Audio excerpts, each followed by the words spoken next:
Welcome to Creating Wealth with Jason Hartman. During this program, Jason is going to tell you some really exciting things that you probably haven't thought of before and a new slant on investing. Fresh new approaches to America's best investment that will enable you to create more wealth and happiness than you ever thought possible. Jason is a genuine self-made multimillionaire who not only talks the talk, but walks the walk. He's been a successful investor for 20 years and currently owns properties in 11 states and 17 cities. This program will help you follow in Jason's footsteps on the road to financial freedom. You really can do it. And now, here's your host, Jason Hartman, with the complete solution for real estate investors.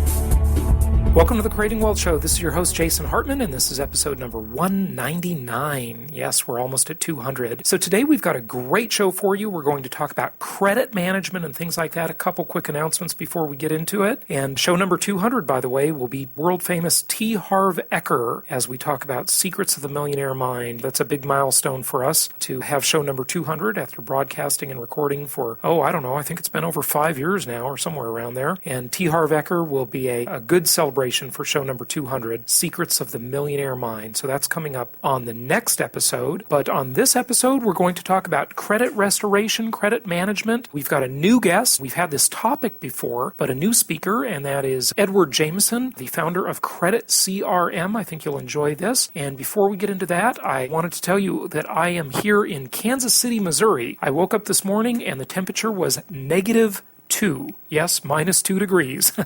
So it's pretty chilly here, but not to worry. It's warming up to very toasty 30 degrees later today. I'm just bothered that I forgot my shorts and my flip-flops, darn it. Anyway, I'm on my way to Aspen, Colorado next for a mastermind meeting with some internet marketing friends and a little bit of skiing and then coming back home. So be sure to register for our Meet the Masters event. That is in March, and this is our twice annual event. And this spring, it will be held at the Hyatt Regency Irvine, where we hosted it last fall. However, we were lucky and we just reserved the conference center room this time. It's the room I really wanted last time, but it wasn't available. And this is just a super nice room where we've got built-in tables and big leather chairs. It's like a college lecture hall. So it's just a really, really comfortable, great setting for learning. This is a 3-day event. I had breakfast this morning with one of our local market specialists, Zach from St. Robert, Missouri. He met me here in Kansas City, and he is going to be presenting at the event, and he's got some great properties. I own in that market myself, and anyway, we'll have market specialists from around the country. We'll have expert speakers on asset protection and so forth. Mark Kohler, who we've had at our last 2 Masters weekends, he has agreed to speak at this one as well. We've just got a really exciting event for you planned. If you fly into Orange County Airport, John Wayne Airport, the code is SNA. You do not need a rental car. You can stay at the Hyatt Regency Irvine. We've got room rates. I think they're around $100 or even a little bit lower. So fantastic room rates, beautiful hotel. And the shuttle from the hotel can pick you up at the airport. And it's just a really, really easy, convenient trip. Really no hassles whatsoever. So fly in, join us for that. Or if you're local, of course, join us. Do not miss that. Get in on some early bird pricing. Register directly at the website at jasonhartman.com. That's jasonhartman.com. Click on Store, then Events, and you'll get the early bird pricing for Meet the Masters, a 3-day event, Friday, Saturday, and Sunday, first weekend of March. We'll look forward to seeing you there. We'll be back with Edward Jamison, and let's talk about credit in just less than 60 seconds.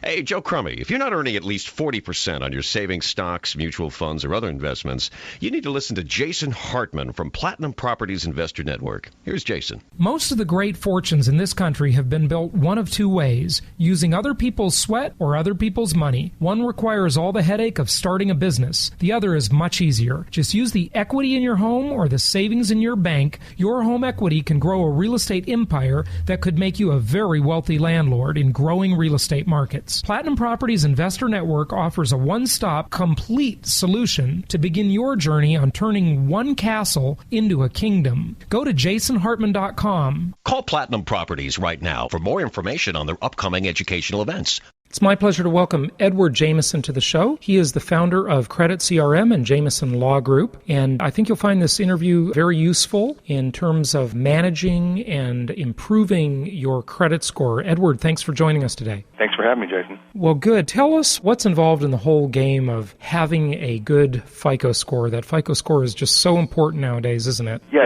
well, the key is, you have to have, the banks are obviously looking for people that are low risk, and the FICO score is trying to predict whether or not they're going to go 90 days late over the next 2 years.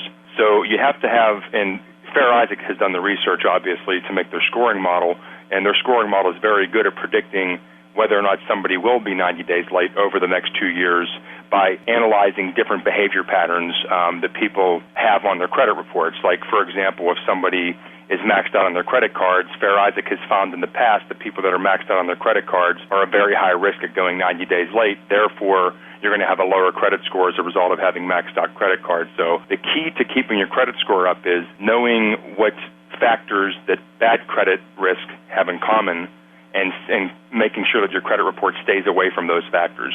Give us some real advice on, well, before we do that, and I'm not sure you can answer this, but I'm thinking maybe you can. What are some of the sort of statistical trends going on nowadays with people's credit? And I'll tell you why I ask this.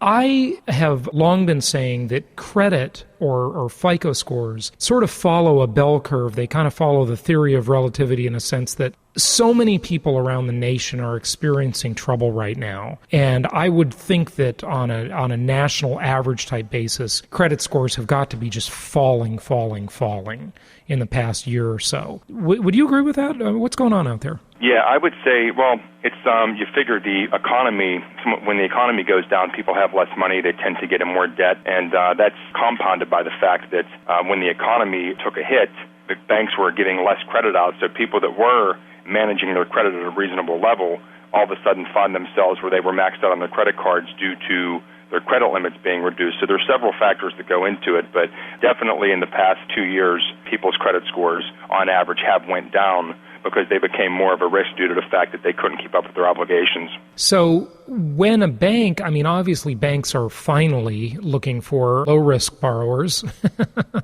and I say that because they were so irresponsible in the past. When a bank is looking at this, they only get to pick from the broad population anyway, so wouldn't banks in the future, if they want to lend, be willing to accept more damaged credit? Or do you think they will be able to be as picky as they would like to be? Yeah, I would say that in the future, it's not going to be like it was before. I'd say as soon as the economy starts doing very well again, the banks are going to be able to take certain losses because when the economy is doing well, more people are going to pay their bills and the banks will have higher profits. Therefore, they're going to be able to be a little bit more riskier with who they lend to. But until the economy starts doing well, they're going to have to be, it's one of those catch-22s. It's like they have to be picky because they can't afford to lose more than they're already losing. And the only way for them to prevent themselves from losing more than they're already losing is to make sure that they cut back and they're giving less money to people that they feel are risky because obviously these people don't have enough money to pay the bills because the economy's down. So credit will be important either way. If it is a bell curve, which I think it is, the better your FICO score, the better off you're going to be. So you want to put yourself in that position of power, obviously. But what can people do to improve their credit? And then if they've got major derogatories,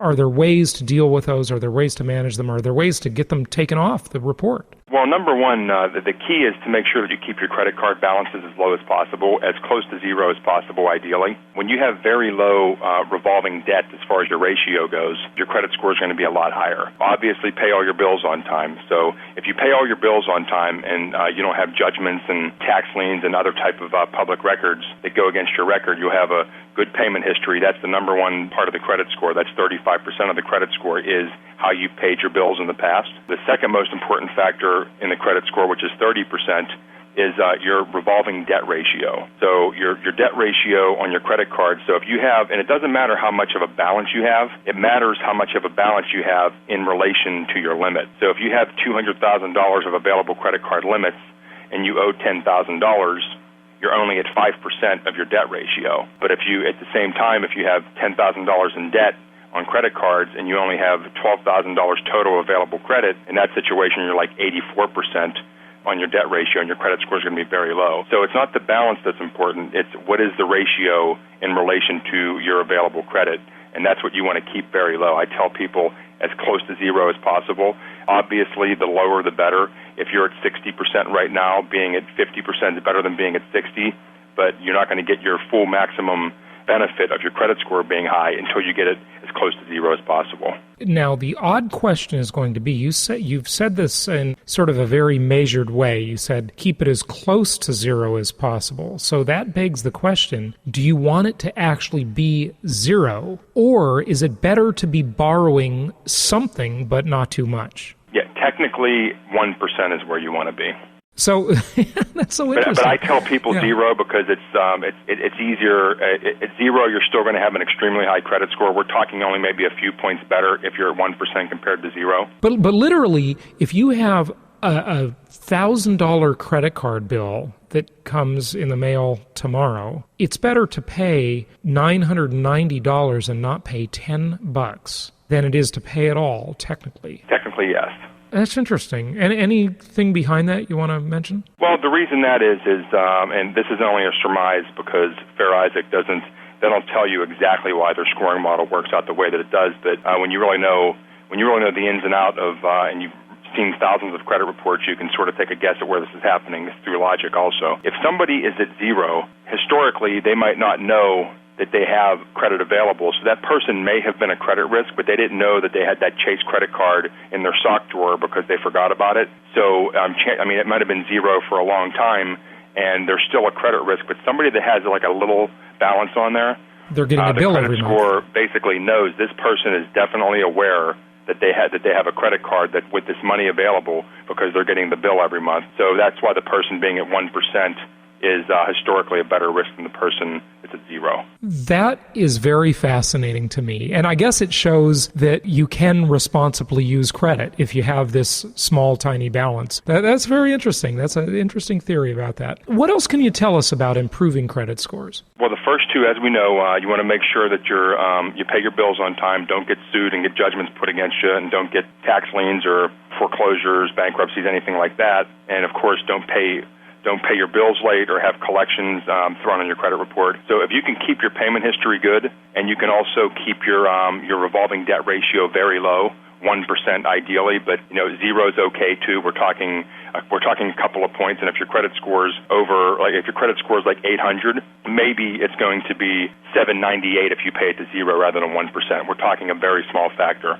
So those are the two biggest factors. That basically makes up 2/3 of the credit score. That's 35 and 30%. So the other 35% of the credit score, average age of the credit file, the older the credit file is, the better, and that's 15% of the credit score. So whenever you have credit cards that are old, you're better off not closing them because you want to make sure they keep getting older and older because you want to keep increasing and having a very good average age of the credit file. So that's definitely something you want to do. Don't close credit cards. If you have a credit card that's like a yearly fee and they're charging you $200 a year to have it or something, and it's not that great of a credit card, that's a different story. But if you have a credit card that's costing you zero to keep open, just keep it open. You're better off.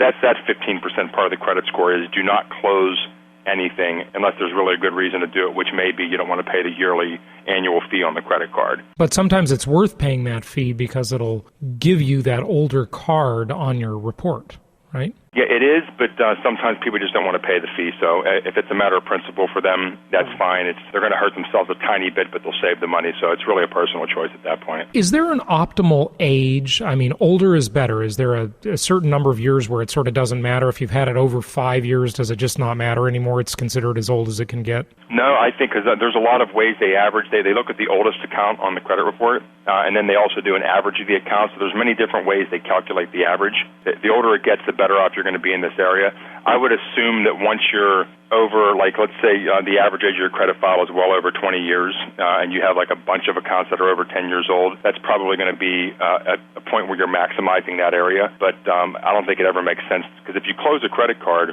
usually after 10 years of being closed, if the account is in good standing, it'll fall off the credit report. So if it falls off the credit report, the FICO score can't see it, it can't score it, so therefore you're going to hurt yourself. But if you keep it open, it's going to keep reporting and reporting, and it's going to stay on there forever as long as it's open.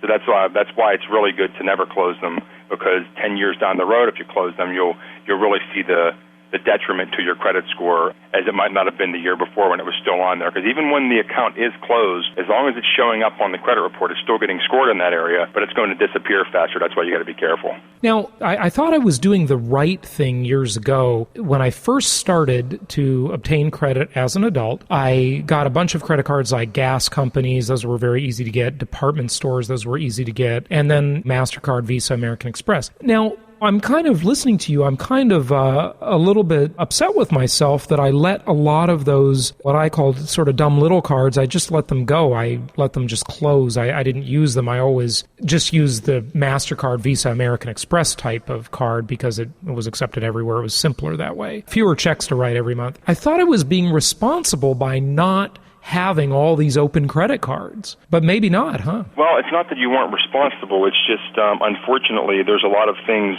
Whenever it comes time to judge your credit, you want to have as many tools in the shed that you can have to assure yourself you're going to get a higher score. So if you close those credit cards, the problem is if you go and charge something on one of your credit cards, let's say you go and buy furniture, and you only have a couple of credit cards, you might be 30% maxed on your limits that particular month because you don't have much credit available, so any charge you make is going to be significant as far as affecting your ratio.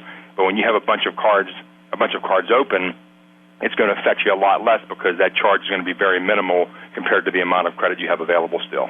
So we've talked a lot about credit cards. I do have a question for you. Years ago, the utility companies, they would always report to credit bureaus. Do they still do that? Even though that's not really like what I would consider to be a credit account. Most utility companies don't, unless, of course, you don't pay them, then it goes to collections or something. They'll report you that way. But most utility companies don't report. How about cable TV? I'd say a majority of them do not. There are certain areas where they do report, but that changes all the time. For the most part, utilities don't report. All right, so now I want to get to the granddaddy, and most of the people listening to this show, of course, are dealing with these. What about mortgages? Let's talk about, I guess, first, any certain thing you should think about in terms of structuring mortgages, types of mortgages. Paying them on time is probably a good idea. Yeah. What about the way mortgage companies report? Anything you can say on the mortgage world? Because most of the people listening to my show, they're real estate investors, and that's what they're dealing with mostly is the mortgage type stuff. Well, the key is, you have to watch, Fair Isaac has different scoring models that are out there, and depending on which tri-merge credit reporting company a particular lender uses, they might have an older model with, let's say, Countrywide, where Wells Fargo might be using a newer model of the FICO score for a particular bureau than Countrywide is. So depending on who's pulling your credit report, you can see a different score for the same exact bureau. So that's number one. It's just like Microsoft. Microsoft has XP, Microsoft has Vista. Now they're coming out with Windows 7. There's different versions of their operating system. The same with Fair Isaac. Fair Isaac updates their software the same, and depending on which version that your tri-merge company is using, you're going to get a different score. So with that being said, the final two factors of the credit score, which is they're only 10% each, one of them is the mix of credit. And the mix of credit is 10% of the score, a very small factor. But the mix of credit basically is you should have around 3 to 5 revolving credit cards, although having more than that does not hurt your score much at all. I think you're better off having as many credit cards as possible because the benefit you get by having a very low debt ratio, anytime you make purchases, it'll still be low, far outweighs the detriment of having a few extra credit cards. I want to stop you on that for a moment because I want to make sure people understood that. So what you're saying is that if you have more than 5 credit cards, on one hand, it actually hurts your score a little bit. I mean, we're assuming these are all accounts that you're paying properly and so forth. But on the other hand, it actually helps your score because it shows you have more available credit, but a lower utilization ratio. Is that correct? Correct. So a good mix of credit is, they say 3 to 5 revolving credit cards, but at the same, like I said, I wouldn't get too caught up on that one. But the other part is like 1 mortgage and 1 auto loan. It's good to have like a couple installments, 1 auto, 1 mortgage. But if you have 2 mortgages, it's basically going to be the same as if you had 1 mortgage. But once you start getting 3, 4, 5 mortgages, you're going to see your score slightly decrease for each additional mortgage you add in addition to 2. Same with auto loans, because it starts to get out of whack. When Fair Isaac sees a mix that is very off, like too many of one type of credit, where they don't have like other types of credit on there, historically those people have performed a lot worse as far as the credit risk goes. Ah, very interesting. So let me tell you my personal experience with that. When I started really accumulating a lot of rental properties years ago, I noticed that there was one year I accumulated a bunch of them. And this is when financing was much easier than it is today, obviously. My credit score actually declined for about 6 months, but then it came way back up. I mean, of course, I was paying promptly on those loans and so forth, and I had a whole bunch of mortgages, so the number of mortgages I have far outweighs the number of credit cards, or I only have one auto lease in my personal situation. But I was really surprised because I went in to buy a new car, and they had told me what the lease payments would be and so forth, and then the dealer actually called me back, and I was so pleasantly surprised to get this call, and they said, your credit score is so high that we can even do better on the rate. It's very unusual that when you're like over 740 or 760 on the FICO. Now that probably wasn't a tri-merge report. It was probably just one bureau, I assume, for a car lease. But that was like really a nice call to get. I was really pleased about that. But first of all, on the mortgages, does the credit scoring model know if it's a second home or a rental property? Number one, and I have a feeling you're going to say, no, it doesn't know that. But certainly the lender does when you get the loan. I mean, they know what you tell them, so they don't know that. But then, does the credit score go lower forever? Because mine seemed to really buoy right back up in about 6 months. I was very pleased about it. Well, there's a couple things that are going on. Number one, whenever you get a new mortgage, at first, the mortgage usually gets reported as too new to rate.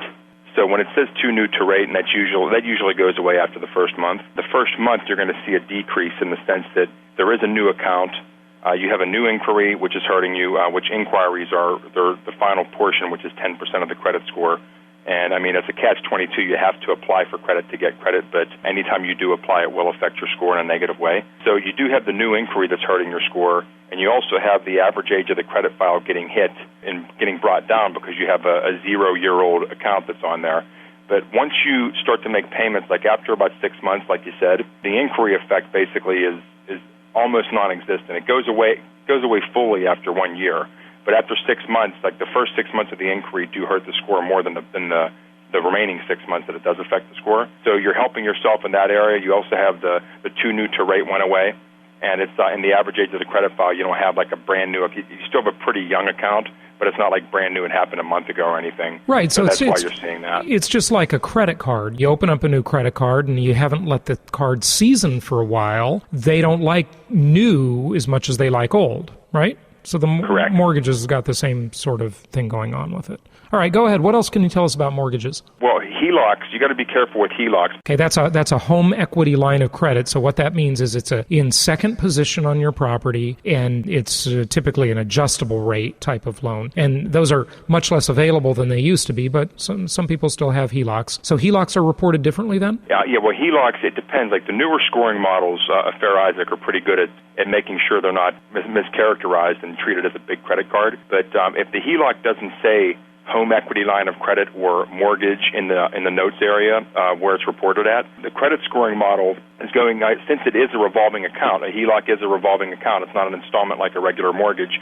or a traditional second is, it's going to look at it like a big credit card.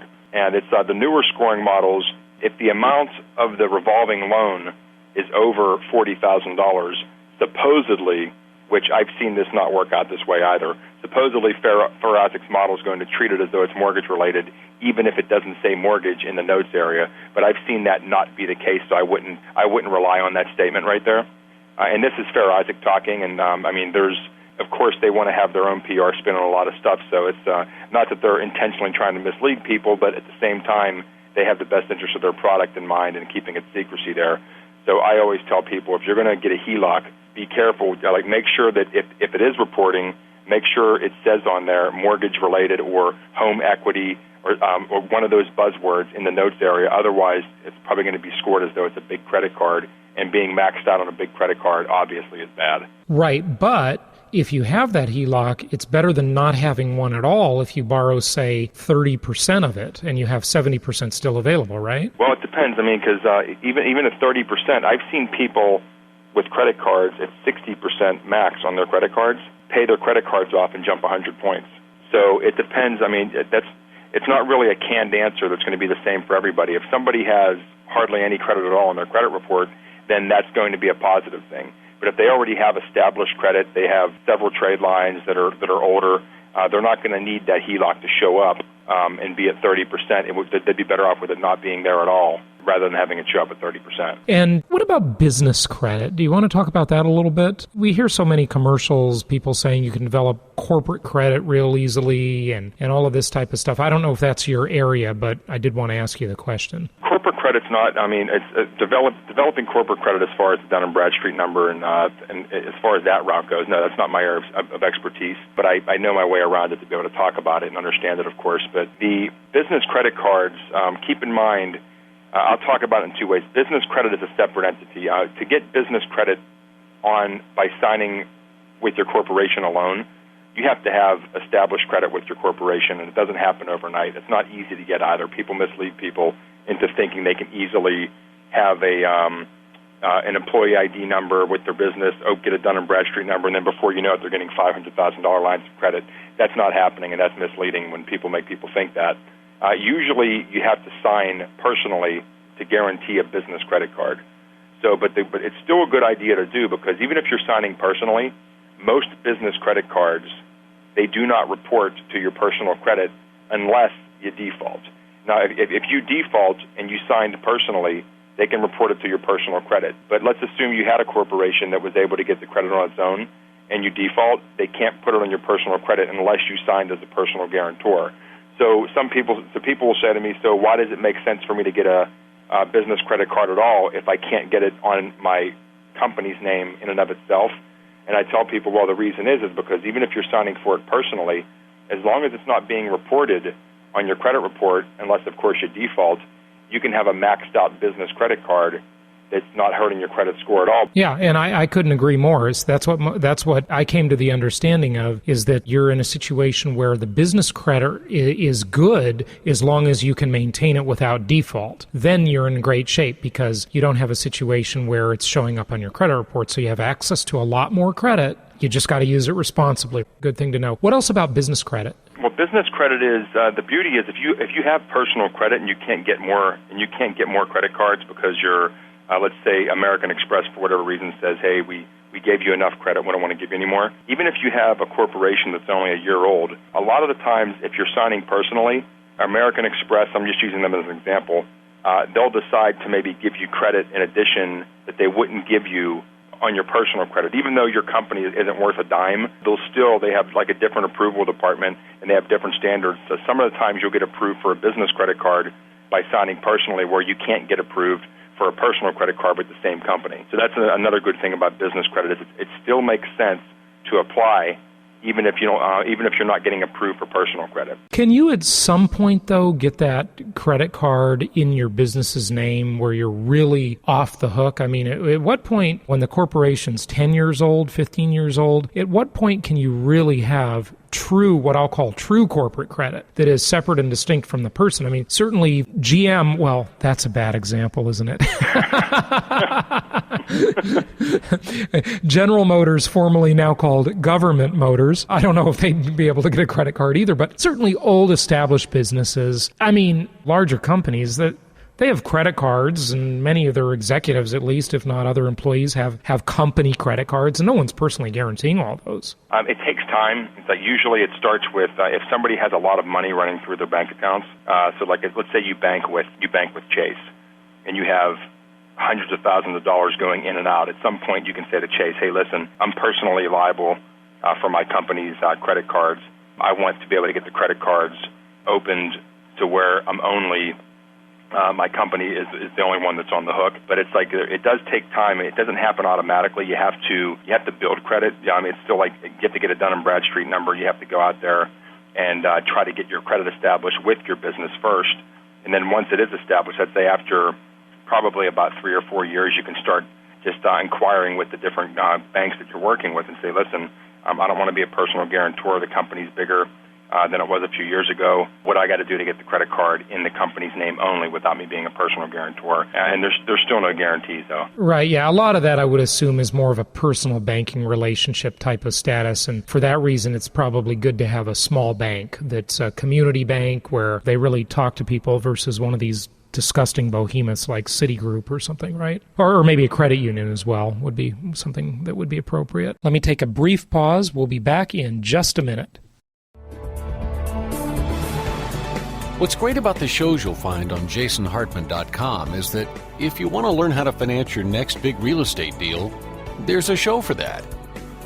If you want to learn more about food storage and the best way to keep those onions from smelling up everything else, there's a show for that. If you honestly want to know more about business ethics, there's a show for that. And if you just want to get away from it all and need to know something about world travel, there's even a show for that. Yep, there's a show for just about anything. Only from jasonhartman.com. Or type in Jason Hartman in the iTunes store.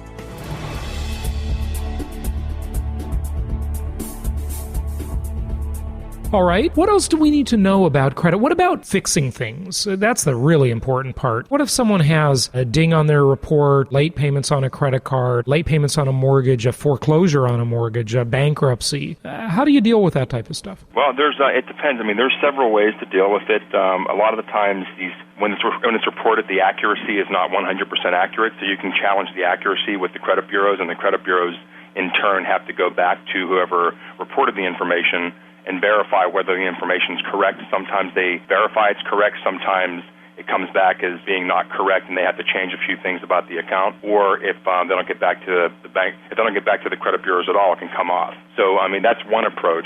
Another approach is, depending on what happened, I mean, there's not one answer because everybody's situation is different, and depending on what happened with the account, there's any number of approaches, and it's not really, I can't really give a canned answer on a situation because everybody's situation is different and what happened is different also. Well, can you give us a few answers? I know that it's difficult, but whatever you can tell us would be great. I mean, we're listening to the master here, so.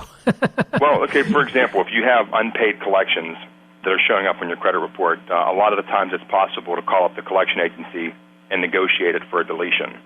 And most of the time the collection agency will say, we can't do that. We're not allowed to delete accurate information. And there's several approaches you can use. One of them is, it's not accurate because my client didn't have a chance to dispute this debt initially whenever the Dunning letter was sent out because my client never received the Dunning letter. What's a Dunning letter? The Dunning letter is basically the letter where the collection agency says, hey, this is an attempt to collect the debt, and if we don't hear from you in the next 30 days, we're going to assume this debt's valid. Whenever the collection agency initially sends that out, you have 30 days to pay it before it goes on your credit report. So if you don't pay it within 30 days or dispute it, then it's going to go in your credit report right away. And so if you didn't have a chance to be able to say, hey, here's the money, or hey, I challenge the validity of this debt, then therefore it was actually placed on your credit report in error. And even though you owe the debt, you can still usually twist the collection agency's arm to accept your money in exchange for a deletion under the circumstances. Then we'll put that under the category of negotiation, right? But negotiation typically is going to come with a payment. You got to pay it. Oh yeah. If you owe the debt, you owe the debt. I mean, and if you want a deletion, don't think you're going to call up and get a deal either. Like I tell people, if you want a deal, you want to get 40, 50 cents on the dollar. Don't expect a deletion in return. I mean, after you settle it for 40, 50 cents on the dollar, there are ways to still get it removed afterwards by challenging the accuracy as the way it's reported on the credit report. But there's no guarantee. At least, I mean, if you're paying 100 cents on the dollar, so if it's like a $300 cable bill that was sent to collection, if you're paying 100 cents on the dollar and the company's in agreement to delete, you're better off paying the 100 cents because that's a guaranteed deletion at the end of the day. Some people can't afford to pay 100 cents on the dollar, so sometimes it comes down to money. Well, usually it comes down to money. So if it always does.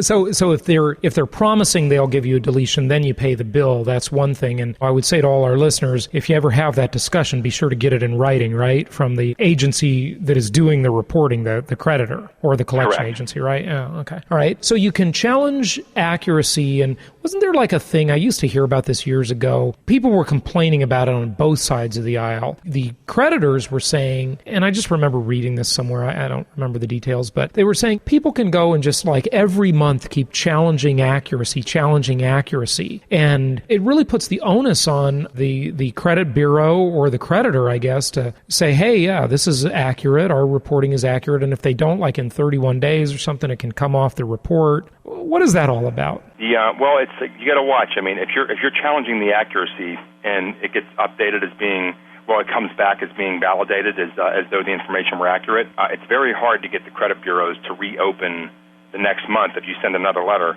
it's very hard to get them to reopen the dispute because they're basically going to say, hey, this was previously verified. So you have to have the right approach.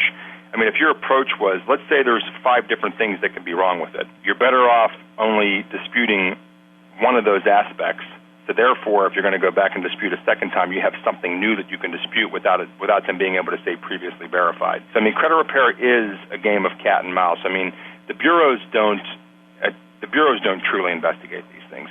They'll basically say, hey, Citibank, John Doe says they weren't 30 days late, and then Citibank will look on their computer screen rather than looking and finding out when their check was mailed and actually going into a file or finding out when the check was cashed. They just trust their computer screen and they validate it based on that. So given the fact that the banks and the bureaus aren't really following the law the way it was supposed to be followed, you do have to play some cat and mouse when it comes to working on somebody's credit.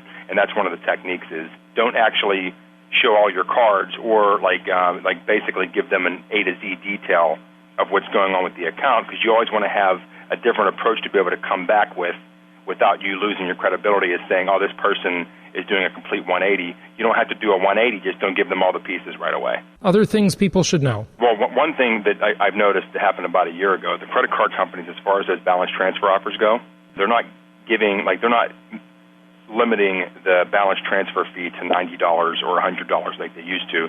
So if you get like a 0.9% balance transfer offer on a $20,000 credit card, they're going to charge you 3% on the whole balance transfer. So basically make sure if you're doing any type of balance transfer or doing anything, make sure you read the fine print. Otherwise, you can be in pretty bad shape paying a lot of fees as far as that transfer goes. Yeah, I've seen those things advertised. So what you're saying is when you move a balance from one card to the other and they offer you this low teaser rate, I thought the credit card companies made money on that by, number one, getting a new customer, and number two, thinking people probably won't pay it off at the end of the teaser rate term. But they also charge you a fee to transfer the balance? Yes. I had no idea. Why? That is such a ripoff. Very rarely do they have times where they didn't charge a fee. There are occasions in the past that I've seen no fees for the transfer.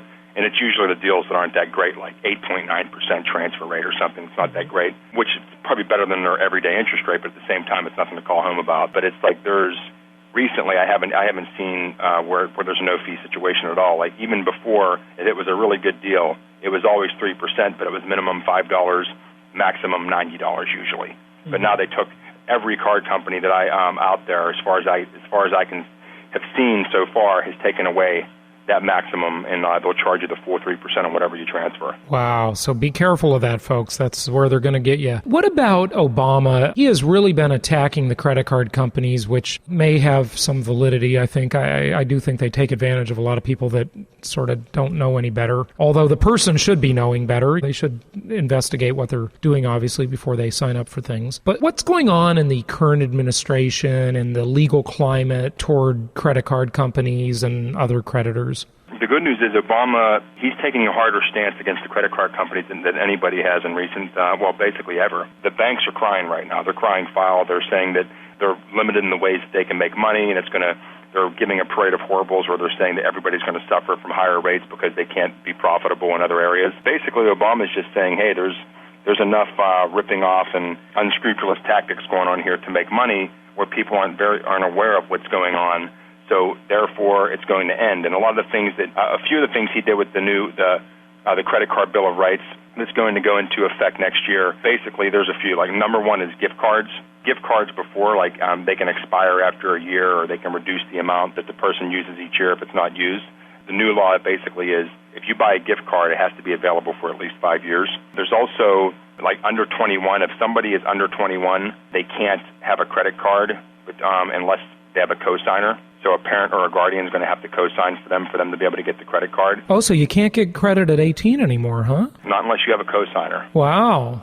Interesting. That's going to change the college credit card business quite a bit, isn't it? Yeah, it's basically going to go away. Yeah, right. That's the thing. Like, people sort of listen to all this rhetoric from the Obama camp, and they think, this is great, it's going to protect the consumer, but the reality is it's just going to make less credit, too. Credit will dry up. I mean, if companies can't exploit money-making opportunities, they're just going to do less of it. It's just going to be harder to get. So there's always a balance in this type of stuff, and law of unintended consequences is always in play, isn't it? Exactly. I mean, I didn't really, I actually liked the way that things work, because I think the people that are responsible, they get better deals because of the credit card companies making money in other areas. But I mean, I don't really feel strongly about it, but at the same time, it's just, I do realize that it is good for the greater good of the like the lower class, and I'd say the middle class, as far as people that might not be super savvy with their finances. Well, because like one of the things that really is just like the universal default rule is basically where if you have a credit card with Capital One, and Capital One pulls a credit report on you, and they see that you were 30 days late with your Ford payment, which has nothing to do with Capital One, they reserve the right to increase your rate from whatever it is to the universal default rate of 34.99%. And the new law that Obama has signed into effect is changing that in the sense that there's no more universal default unless the person is late with that particular creditor, and they have to be at least 60 days late. So they can't do it by them going over the limit. They can't do that by them being 30 days late. And even if somebody's 90 days late with let's say on their Ford payment, only Ford or the person that's giving them credit can charge them exorbitant fees for doing that. So there's a lot of things are getting cleaned up where people were sort of like basically blindsided into paying exorbitant interest rates because they didn't realize that being late on their Nissan payment or whatever was going to cause their credit card balances to be reassessed at 35% when it was maybe 15, 18% before. That I would actually agree with. It's rare that I agree with Obama, but I do agree with him on a few things. But that seems like a tying arrangement. And I remember in real estate school, we learned about tying arrangements as an antitrust violation, where you say to one person, you'll make them one deal if they do another deal. And in some cases, those are okay, I guess. I mean, certainly when you buy a cell phone, you got to sign up for a 2-year contract or whatever. But in some cases, those become a real sort of restraint of trade. And I think that universal default thing is pretty unfair, and I think it really blindsides people, and it's a pretty dramatic thing. So that I would agree with. Back to the mortgage stuff, I'm not sure if you ever addressed the issue of like foreclosures or bankruptcies on credit reports. Did we talk about that? No. It's bankruptcies are the worst of all, of course. I mean, you can see, I've seen people get hit 250 points with a bankruptcy. And of course it depends on everybody's particular situation. If somebody already has bad credit, a bankruptcy is not going to hurt what's already bad that much more, because how much lower can you go? But a foreclosures, short sales, deed in lieu of foreclosure, any of those, it's the same exact effect on the credit score. Actually, as soon as you go 90 days late on an account, that particular account gets hit as hard as it's going to get hit for, like, as far as the way that's reported. So if you have 90 days late showing, it's just as bad as if you have a foreclosure showing. Most people don't know that. Oh, that's interesting. So there's almost Isaac's model, though. That's interesting. So there's almost an incentive if you're going to be 91 days late to just let them take the property back. Is that what you're saying? Essentially, but no, in the sense that if you're 90 days late and then you bring it current the very next month, the foreclosure might not show up for another 6 months or something on the credit report. So as far as being out of the woods, like at least if you had the 90-day late and you bring it current, from that day forward, your credit's going to be good, and the bad stuff is going to be further away in the rearview mirror as you're driving forward. Where, like, you might have to wait the severe negative event of whether it's a foreclosure or whether it's a 90-day late, it takes longer to get to the foreclosure point.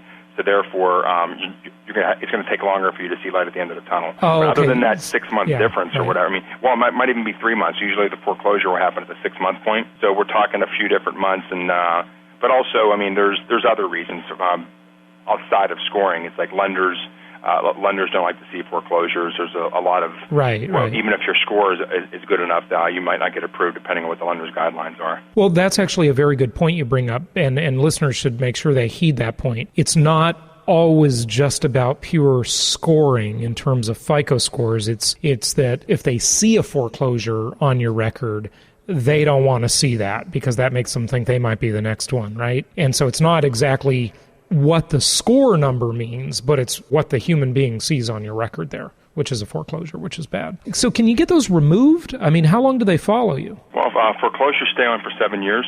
Bankruptcy?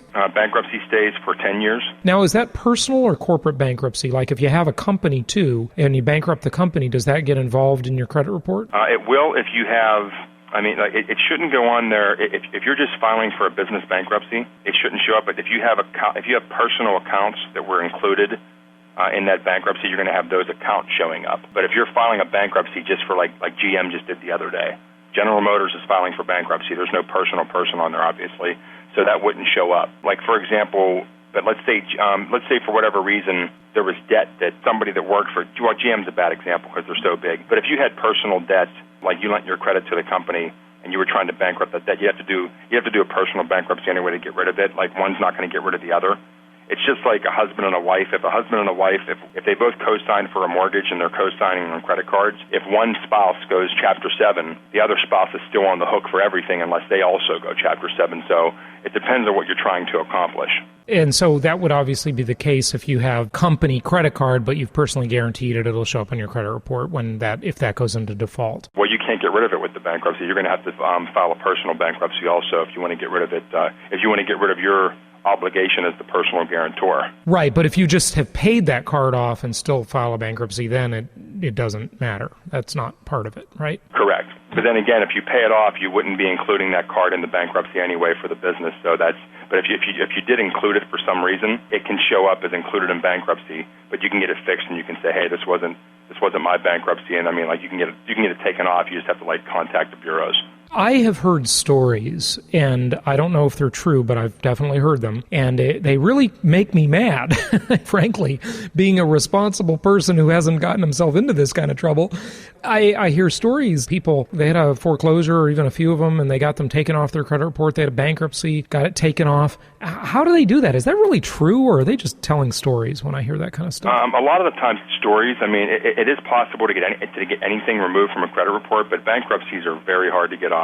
So anybody that's telling you they got bankruptcies removed, take it with a grain of salt because they're very hard to get removed. But if you know what you're doing, the items that are included in bankruptcy, which are also a major DROG, you can get those items removed. There's a lot of the times where the balances the charge-off balances were still showing as owed even though it was wiped out in the bankruptcy. There's a lot of things you can do to help somebody's credit score that had a bankruptcy, but getting the actual bankruptcy public record removed itself is very hard. What about the foreclosure?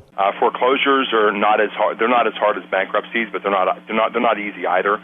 It's there is an element of luck involved in credit repair, and foreclosures I've gotten those off hundreds of times, but I've also not gotten them off hundreds of times. So it just depends. The element of luck involved is going to vary client by client, but if you know which techniques to use to try to get them off, you'll probably have about a coin toss chance of getting a foreclosure off. So that's a 50-50, I guess, is what you're saying. Your company, CreditCRM, basically sells a sort of a business in a box to people who want to become credit consultants. And you don't do this personally, or your firm doesn't do the credit repair, but you have reps that do this. Is that correct? Basically, the way it started off was I've been in the credit repair industry since 2000. So the first 5 years I was in credit repair, I was basically going to realtors and mortgage brokers, and I was saying, hey, I can help your clients get their credit score up.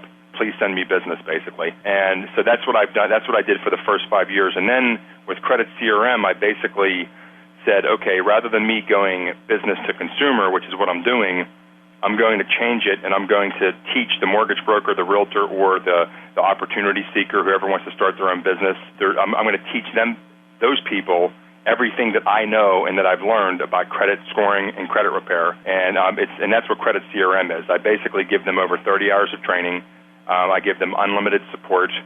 They can contact our office anytime they want with questions. I have custom software that I spent over $500,000 to date developing that allows them to do the work of 4 people with the web-based system. So generating dispute letters and keeping in touch with clients and everything is just it's streamlined, and one person can do the work of 4 people.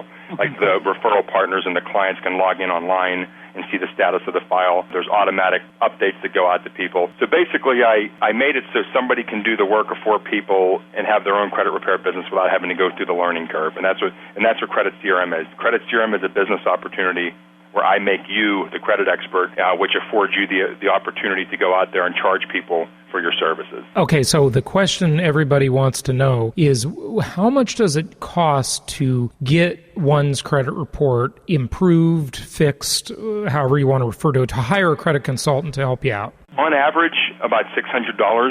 And for that $600, like with my system, the way that I teach people how to work on people's credit and give advice and everything like that, it's going to take them or whoever works for them, because, they don't even have to train their employees. Like, their employees can go through my online training, and basically they're ready to go. So it takes somebody about a half hour over a 3 to 4 month period to clean somebody's credit up. So at $600 a client, you're talking $1,200 an hour. That's more than Johnny Cochran made representing OJ. Not bad. And for $600, what does the customer get, though?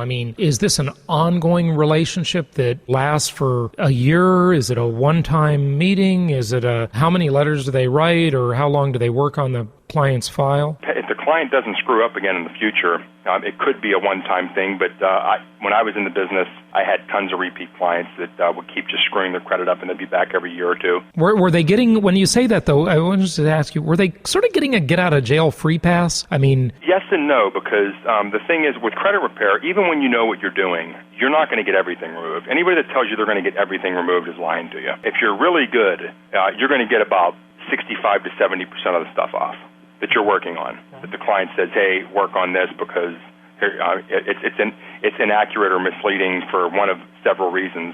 If you're really good, you'll get 65 to 70% of that stuff removed within a 3 to 4 month period. So the normal credit repair client, you work on their file for 3 to 4 months, and that's just getting stuff removed. But initially, when they come to you, you give them a credit consultation for like 10 minutes or something over the phone, where you're telling them what's hurting their credit, what they can do to make their credit score better. So they're getting helped in two ways. Every client that comes to you when you know what you're doing and you're an expert is getting great advice, so they win automatically. As far as getting the negative stuff removed, sometimes you'll do really good, sometimes you'll do a so-so job, and that's what you can't control. But my average over the years was about 70% removal. Some clients I get 100% off.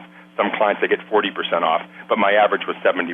So that's what so basically they're getting peace of mind in the sense they're getting good advice, they're going to understand their credit, and they're also going to have some of the blemishes removed that shouldn't be on there. Or even if they should be on there, if they can't be validated or they're being reported inaccurately, there's still ways to get things like that off too. But it has to be, you have to watch what you dispute though. You're not supposed to dispute 100. You're not supposed to dispute 100% accurate items. So if the client tells you it's 100% accurate for whatever reason, you shouldn't be working on those type of items. So it's just, everybody's credit report has mistakes on them. I haven't seen an account yet that was 100% accurate. There's always something that's not accurate about the account. So are you working with people, or are your consultants working with people who they have a bad credit, their FICO score is 450 and they want to get it up to 600? Or are you working with people where their score is 690 and they want to get up to 720? Both. Yeah, there's anybody that's, I've had people that have had 715 credit scores. They needed a 7. They wanted a 740 because there was a program that needed a 740 as far as qualifying for it. So it's people across the spectrum. Usually like a CreditCRM affiliate that buys my system. They work with bankruptcy attorneys. That's a good referral source. Realtors, mortgage lenders, auto dealerships, property management companies. If they join a networking group, just basically going in there and talking about credit scoring always makes people's ears perk up because they're interested in the subject, because people don't really understand the subject. So, there's anybody, even if you're in a Starbucks, someone's standing next to you, chances are they either need your services or know someone that does. So I just basically tell people, hey, go through the training. You will be an expert when you're done with the training. We're here to support you, and go out there and tell people about your business, and you'll succeed. And we have people that are making over $100,000 a month. We also have people that are making zero because they get up in the morning and then they want to pick the phone up. So obviously it's like any business, you do have to be serious about it. But if you're serious about it, there's not many businesses out there where you can make as much money as credit repair, especially on an hourly basis. The money is over $1,000 an hour once the client signs up with you, and that's a lot of money. Well, that's fantastic for the consultant, but I don't know for the client if it's as fantastic. That's expensive. Oh, no, it's fantastic in the sense that if you're, and $600 is just, that was just an average. Some people charge $2,500. It depends, it depends on who your target audience is. If you're going after business managers, high-end area, it's like depending on where you live. The average is $600, but if somebody has a 1% change in their rate because their credit score got cleaned up, can be tens of thousands of dollars over the life of the loan. So the $600 is definitely a bargain compared to what it's going to save them or get them approved in the first place. Some people can't get approved at all, So the $600 will get them that car that they can't get right now, or it's going to get them a better rate. So I think that it's one of the best valued products on the market when somebody's actually delivering it the right way. And the only way to deliver credit repair the right way is to educate the consumer, make sure they understand their credit, and work on getting the items removed that you can get off. And then that's a win-win at the end of the day. In wrapping up here, I just want to ask you one more question. This is sort of very broad and philosophical. I was talking to someone about 2 weeks ago, I think in South Carolina, and we got to talking about credit. And they were telling me that they felt that the credit bureaus are really a violation of privacy rights, of antitrust laws. If you think about it, I never really thought about it the way this guy was talking to me about it, but why the heck do these three agencies, appointed by who the heck knows who, get to determine my ability to borrow and obtain opportunities in life? And then you compare it to other countries where they don't have credit bureaus, right? When you look around the world, it's a different deal. Canada has credit bureaus. There's different countries do have credit bureaus. But as far as, they're not appointed by anybody. They're private companies, basically, that the banks voluntarily report their experience with the consumer to. Yeah, and I just want to state for the record, I understand that they're private companies, but they seem to have this pretty locked up. It's kind of like saying the Federal Reserve is a part of the government. You know? Yeah, it is pretty tough to... Right. It is pretty tough for anybody to try to get in there and compete with them. That's for sure. But, I mean, do you have any thoughts on that? Just as a sort of philosophical question, I thought you're the guy to ask. No, I mean, I think that they're, like Microsoft got sued for antitrust violations. I think the credit bureaus have just as much, if not more power than Microsoft in that area as far as, like, really being able to control what they want to control. And if they do go unchecked, it could be bad for everybody. So I'm with you on that. I mean, the credit bureaus right now, they would love nothing more than Fair Isaac to go out of business and them to be able to take over with their competing product, which is the Vantage Score. The Vantage Score is a Fair Isaac competitor that the three bureaus went and formed Vantage Scoring Solutions, LLC. They formed their own company where they're equal owners, and they developed their own credit score called the Vantage Score. So they're trying to push Fair Isaac out of the business. Over time, whether or not that's going to happen and they're going to be successful is a different story, but it is something they're definitely going for. Very interesting. But that Vantage Score, again, is controlled by the same three companies. It's an interesting business. This is a very niche topic, but it's so important to everybody's life. So thank you so much for all this sage insight into what's going on out there. And the website for anybody listening who's interested is CreditCRM.com. Edward Jamison, thanks for joining us today. Oh, thanks for having me. Here's your chance to catch up on all of those Creating Wealth shows that you've missed. There's a 3-book set with shows 1 through 60, all digital download. You save $94 by buying this 3-book set. Go ahead and get these advanced strategies for wealth creation. For more details, go to jasonhartman.com. This show is produced by the Hartman Media Company, all rights reserved. For distribution or publication rights and media interviews, please visit www.hartmanmedia.com or email media@hartmanmedia.com. Nothing on this show should be considered specific personal or professional advice. Please consult an appropriate tax, legal, real estate, or business professional for individualized advice. Opinions of guests are their own, and the host is acting on behalf of Platinum Properties Investor Network, Inc. exclusively.